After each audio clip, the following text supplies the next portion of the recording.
Değerli izləyicilər, videonu bəyənib kanala abunə olun ki, hər kəs son xəbərlərdən anında məlumatlansın.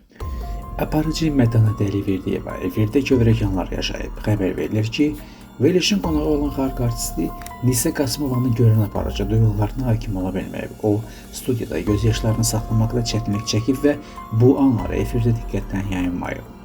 Həmin duyğusal anlar sosial şəbəkələrdə də yayılaraq izləyicilər arasında geniş müzakirələrə səbəb olub.